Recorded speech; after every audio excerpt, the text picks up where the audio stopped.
नमस्कार, मैं सलोनी नांदे और आप देख रहे हैं केसरी उजाला न्यूज। नागपुर के पुलिस कमिश्नर रविंदर सिंगल ने नशा मुक्त नागपुर की पहल शुरू की है। इसी के अंतर्गत पांचपावली पुलिस को 360 मेफेड्रोन ड्रग मिले थे। इस मामले में कुल 9 आरोपी शामिल थे, जिसमें से 7 आरोपियों को पुलिस ने गिरफ्तार कर लिया है। 7वां आरोपी शेख अतीक शेख लतीफ को पुलिस ने 25 जुलाई को गिरफ्तार किया। जांच के दौरान पुलिस को पता चला कि इस आरोपी के खिलाफ कई और शिकायतें भी दर्ज है। नशा मुक्त पहल के अंतर्गत अब तक 54,17,000 का गांजा पुलिस ने जब्त किया है। इस मामले में कुल 51 आरोपियों को गिरफ्तार किया गया था। साथ ही तकरीबन 2 करोड़ एमडी पुलिस के हाथ लगी है और इस मामले में पुलिस ने 55 आरोपियों को गिरफ्तार किया है। इस मामले में पुलिस का क्या कहना है, आइए जानते हैं। पोलीसमध्ये ज्या दिवसापासून आपण CP साहेबांनी चार्ज घेतलेला आहे तेव्हापासून आपण नशामुक्त नागपूरचे कोणातून बरेचसे आता कार्य करतो। आता या अनुषंगाने आपण एक पाचपावलीमध्ये 559/24 एक गुन्हा दाखल करण्यात आलेला होता। त्याच्यामध्ये आपल्याला 306 ग्राम MD त्यावेळेस सापडलेली होती।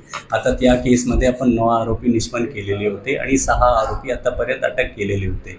त्याच्यामध्ये जो 7वां आरोपी आहे त्याचे नाम आहे शेख अतीक शेख लतीफ। त्याचे आपण शोध घेत होते, त्यावेळेस ते आपल्याला अटक झालेला नव्हता। आता काल आपल्याकडे माहिती आलेली होती ते आरोपी वाठोडाची हद्दीमध्ये किरायतून घरमध्ये आहे।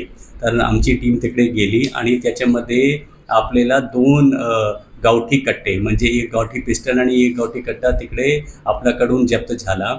आणि त्याच्यानंतर आपल्याला असा लक्षात आलं की हा आरोपीने भंडारामध्ये पण एक मर्डर केलेला होता आणि त्याचे भाऊकडे त्यांना धोका होता, म्हणून ते भराई चिवपीवरून ते 2 कट्टे घेऊन आलेले होते। तसेच आतापर्यंत आपण NDPSला कम करायसाठी बरेचसे प्रयत्न केलेले आहेत। मागचे 6 महिन्यामध्ये आपण जवळजवळ गांजेचे 54 लाख जप्ती केलेली आणि त्याच्यामध्ये 51 आरोपी अटक केलेले आहेत। टोटल 42 केसेस दाखल केलेले आहेत। तसेच MDच्या अनुषंगाने आपण 27 केसेस दाखल केलेले आहे आणि जवळजवळ 2 करोड 18 लाखचा मुद्देमाल जप्त करण्यात आलेला आहे आणि 55 आरोपी अटक केलेले आहे। तसेच डोडाचे पण आपण 2 आरोपी अटक केलेले आणि जवळजवळ 10,54,000चे मुद्देमाल जप्त केलेला आहे आणि पिण्याचे म्हणजे कन्झम्पशनचे पण बरेचसे केसेस केले आहेत।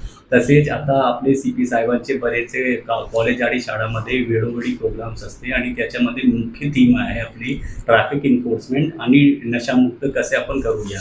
इनफॅक्ट 26 जूनला ज्यावेळेस आंतरराष्ट्रीय अंमली पदार्थ विरोधात दिवस असते त्यावेळेस आपण एक बराचसा मोठा कार्यक्रम केलेला होता। त्याच्यामध्ये आपण एक स्लोगन कॉम्पिटिशन पण केलेला होता आणि एक स्लोगन ज्याच्यामध्ये आपण ज्यांना प्राइज दिलेला होता ते होता एकत्रित येऊया आणि नशामुक्त नागपूर घडवूया।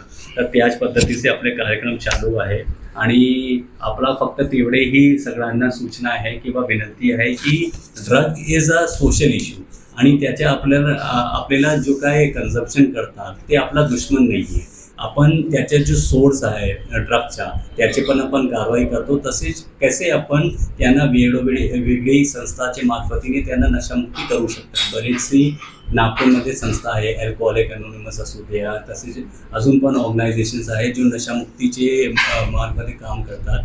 तर आपल्या सर्वांना विनंती आहे की don't treat a victim as a criminal, he should be treated with sympathy आणि ते फॅमिलियल सपोर्ट, सोसायटल सपोर्टचे एकत्रित मिळूनही आपण त्याच्यामध्ये नशामुक्तीचे अनुषंगाने आपण वाढवू शकता।